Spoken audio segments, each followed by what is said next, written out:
Hello friends, joint family Chowdhury পরিবারে তোমাদেরকে আবারও স্বাগত জানাচ্ছি। আর আজকে একটা ছোট্ট মোট্ট স্বাদ হয়েছে, সেটা তোমাদেরকে দেখাবো। তার আগে আমার ভাইয়ের কাণ্ডকীর্তিটা দেখো। গান করতে তো ভালোই বাসে, সাথে মিউজিকও ভীষণভাবে ভালোবাসে। আর এই যে দেখো, মিউজিকের সাথে সাথে ও কীভাবে অ্যাক্টিং করে করে মিউজিক মানে ওর গিটারটা বাজাচ্ছে। আর এই গিটারটা দিয়েছিল আমার ভাইস্তি ওর বার্থডেতে। মানে খুব খুশি। এই গিটারটা দিয়ে ও অনেক কিছু করে, অনেকক্ষণ খেলে, গিটারটা নিয়ে বাজায়। আর তোমরা দেখতেই পাচ্ছ ওর অ্যাক্টিংটা। যাই হোক, তোমরা ওকে অনেক অনেক আশীর্বাদ করো, ওর মনের আশা যেন পূর্ণ হয়, যেহেতু গান বাজনা ভালোবাসে। যাই হোক, যেটাই হোক, তো তো ভাইয়ের অ্যাক্টিংটা দেখো। আজকাল গান করলেও না, গান বিশেষ একটা করতে চায় না, এইভাবেই অ্যাক্টিং করে। তো যাই হোক, আমার পুচকু সোনার তোমরা অ্যাক্টিংয়েই দেখো। তো আর এখন আমি তোমাদের স্বাদ পর্ব দেখাচ্ছি। স্বাদটা ওর দিয়েছে ছোট মামি শাশুড়ি। তো দিদিরা যখন হায়দ্রাবাদে ছিল তখনই বলে পাঠিয়েছিল, তখন তো আর হয়নি, কিন্তু দিদি হায়দ্রাবাদ থেকে এসেই ওর স্বাদটা দিয়ে দিল। আর স্বাদের মধ্যে যে দেখো, ওদের যেটা ইম্পর্টেন্ট জিনিস পায়েস, সেটাই বানিয়েছে। আর এই যে নাইটিটা দেখেছো, সেটা হচ্ছে নতুন নাইটিটা, আমরাই এনেছিলাম অবশ্য। ওকে কত করে বললাম, তুই স্বাদে যখন বসছিস আমি ভিডিও করব, একটু সাজুগুজু করে বয়। ও বলে কি না, আমি এইভাবেই ঠিক আছে। খুব সিম্পল থাকতে ভালোবাসে। আর এই যে ওর ননদও বসে গেছে।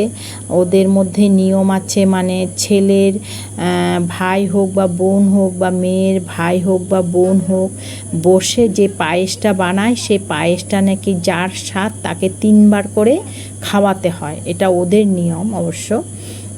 তো ওইভাবেই ওর ননদ ছিল ভাগ্যিস। তো ওর ননদে খাওয়াচ্ছে 3বার। আগের বার ছিল আমার, ওই যে বললাম, এই ভাইয়ের এক মেয়ে ছিল, যেহেতু ওরই বোন হবে, ও বসেছিল সামনে। তো যাই হোক, নিয়মটা হতে পেরেছে।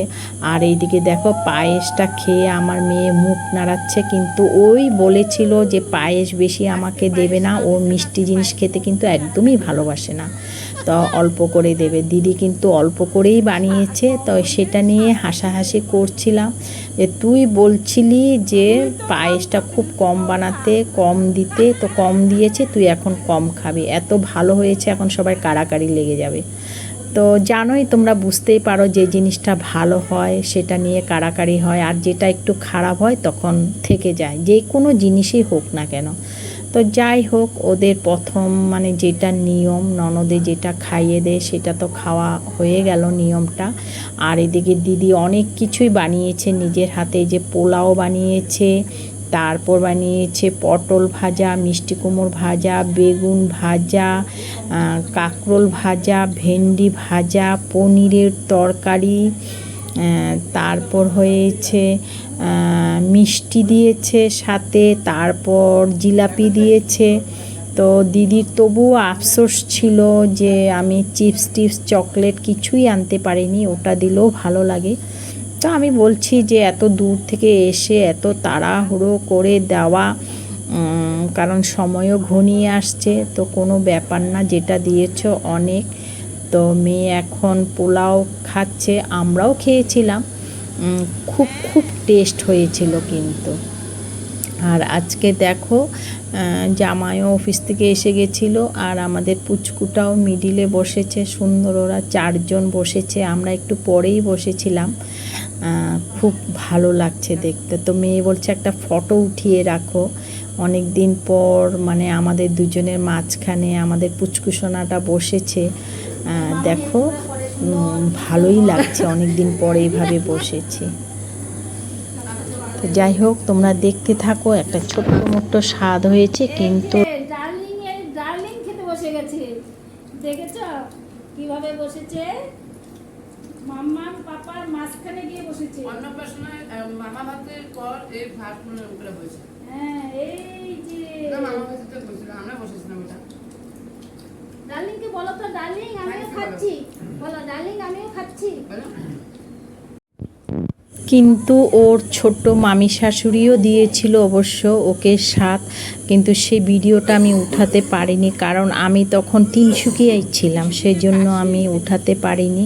তো যাই হোক, আজকে আমাদের এই ছোট্ট মোট্ট সাত পর্বটা তোমাদের কেমন লাগলো, যদি ভালো লাগে একটা লাইক কমেন্ট শেয়ার করে দিও, আর নতুন বন্ধু যারা আছো একটা সাবস্ক্রাইব করে দিও, আর কমেন্টে জানিও কিন্তু নিশ্চয়ই কেমন হয়েছে। আর আমার মেয়েটাকে তোমরা সবাই আশীর্বাদ করো যেন সব কিছু ঠিকঠাকভাবে হয়ে যায়।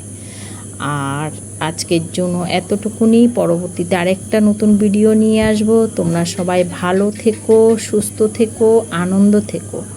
আজকের জন্য এতটুকুনি, টাটা, বাই।